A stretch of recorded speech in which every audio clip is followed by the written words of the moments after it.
നമസ്കാരം. ഓ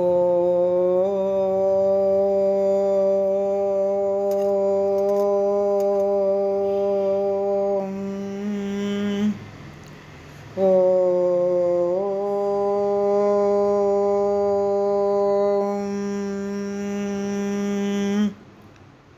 ഓ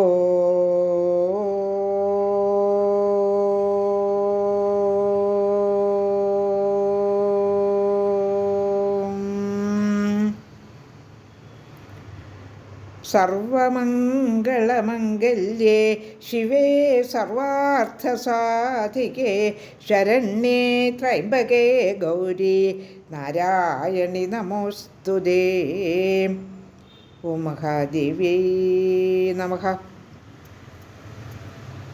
ശ്രീമദ് ദേവി ഭാഗവതം 1-ാമത്തെ സ്കന്ധത്തിലെ അധ്യായം 9 57 ശ്ലോകങ്ങൾ പാരായണം ചെയ്തിരുന്നു.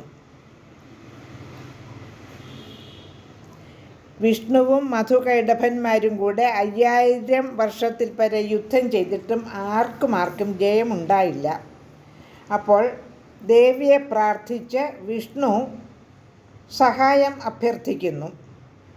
അപ്പോൾ ദേവി പറയുകയാണ്, ഈ 2 പേരെയും വഞ്ചന ചെയ്ത് മോഹിപ്പിച്ചാൽ മാത്രമേ അവരെ തോൽപ്പിക്കാൻ സാധിക്കുകയുള്ളൂ. ഞാൻ തീർച്ചയായും അവരെ കടക്കണ്ണുകൊണ്ട് മോഹിപ്പിച്ച് അവരെ എൻ്റെ വശത്താക്കിക്കൊള്ളാം. അങ്ങനെയാകുമ്പോൾ വിഷ്ണുവിന് അവരെ ജയിക്കാൻ എളുപ്പമാകും. എൻ്റെ എല്ലാ സഹായവും ഉണ്ടായിരിക്കുമെന്ന് ദേവി വിഷ്ണുവിന് വാക്ക് കൊടുക്കുന്നു. അങ്ങനെ വിഷ്ണു യുദ്ധം ചെയ്യാൻ തയ്യാറാകുന്നു. മഹാസമുദ്രത്തിൽ യുദ്ധം ചെയ്യാനുള്ള സ്ഥലത്ത് ചെന്ന് നിൽക്കുന്നു. വിഷ്ണുവിനെ അവിടെ കണ്ടപ്പോൾ 2 പേർക്കും വലിയ സന്തോഷമായി. മധുകൈടഭന്മാർക്ക് വലിയ സന്തോഷമായി. യുദ്ധത്തിന് വിഷ്ണുവിനെ കളിയാക്കിക്കൊണ്ട് തടുമാട യുദ്ധത്തിന് വരൂ എന്ന് അവർ ഹാസ്യരൂപേണ പറയുന്നു. ബാക്കിയുള്ള ശ്ലോകം പാരായണം ചെയ്യാം. എന്താണ് ഇവിടെ പ്രതിപാദിക്കുന്നതെന്ന് നോക്കാം. സൂത ഉവാച ഇത്യുക്ത്വാ തൗ മഹാബാഹു യുദ്ധായ സമുപസ്ഥിതൗ. എന്നിങ്ങനെ പറഞ്ഞുകൊണ്ട് മഹാപരാക്രമികളായ 2 പേരും യുദ്ധം ചെയ്യാൻ ഒരുങ്ങി അടുത്തു ചെന്നു.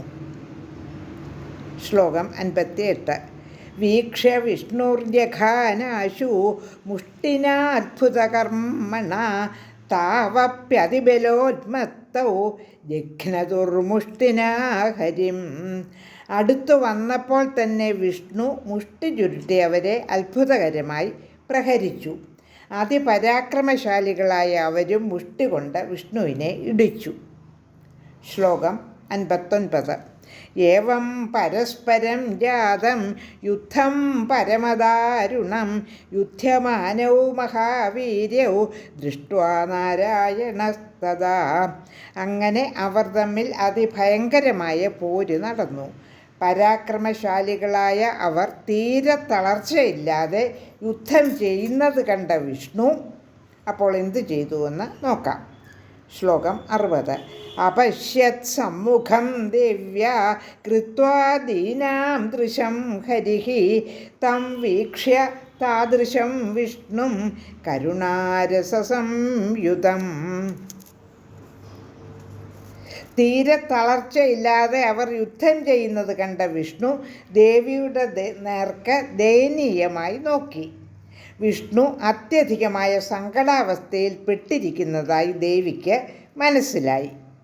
ശ്ലോകം 61.